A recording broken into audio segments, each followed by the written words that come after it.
Sorry, একটু late হয়ে গেল, অফিসের কাজ ছিল, আসে দেরি হয়ে গেল। বিয়ের দিন কোনো খবর নাই, এখন আসছে সরি বলতে। কিছু বল না খবর দিন বিয়ের কি না, আসলে আসলে কি ওই আপনি খাবেন না? চলেন। হ্যাঁ খাবো কিন্তু ডিনার। আপনি আজকেও সোফায় ঘুমাবেন? হ্যাঁ অ্যাকচুয়ালি সোফায় ঘুমাতে ভালো লাগে, বেড শেয়ার করতে পারি না আমি। আমার কাছে মনে হয় বেড শেয়ার করলে প্রাইভেসি নষ্ট হয়। কাঁথাটা রাখেন, তাতে শীত লাগলে গায়ে দিয়ে।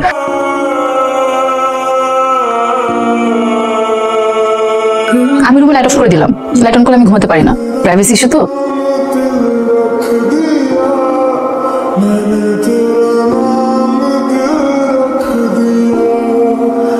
সোহেল, আচ্ছা আমার আজকে আসতে একটু লেট হবে, টায়ার্ড, লং টাইম আসতে পারবো না, একটু মেনটেন করবো।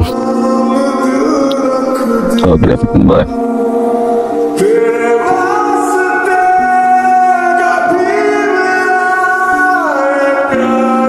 সকাল সকাল সিগারেট না খেলে হয় না।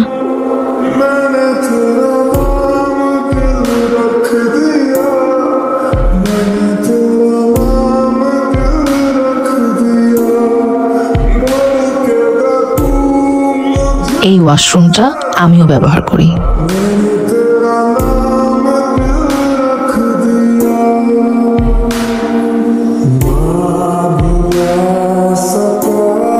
কি ব্যাপার, কথা বেরোচ্ছ? হ্যাঁ, ফ্রেন্ডসরা মিলে একটা পার্টি থ্রো করছে, সো অনেকদিন ওদের সাথে চিল করা হয় না, ভাবলাম যাই একটু ঘুরে আসি। ঘড়ি কি নষ্ট নাকি? না ঘড়ি ঠিক আছে, 12টা বাজতে 5 মিনিট বাকি।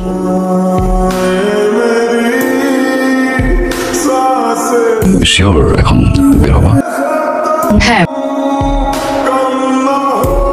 ওকে যাও।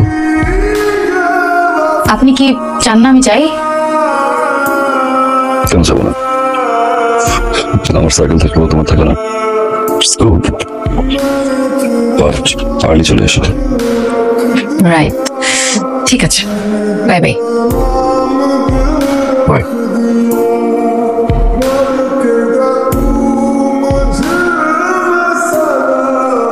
কাজটাকে ঠিক করলাম, তোরাতে একা 12টা বাজে।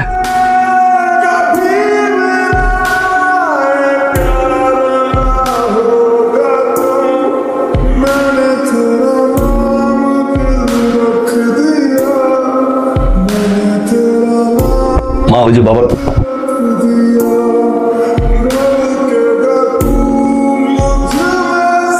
কি রে, তোর কি হয়েছে? এমন দেখাচ্ছে কেন? কই মা দিয়া এখানে? ও তো এইখানেই ছিল, কাল রাতে আমার সাথেই ঘুমিয়েছে, 12টার দিকে এসেছে। মানে ও বাসার বাইরে যায়? বাইরে যাবে কেন? ও তো আগেই বলে রেখেছিল আমার সাথে ঘুমাবে। জানিস কাল রাতে আমরা 3 জন মিলে অনেক গল্প করেছি, অনেক রাত পর্যন্ত, যা মজা হয়েছে না। আর এদিকে আমি পুরো বাসা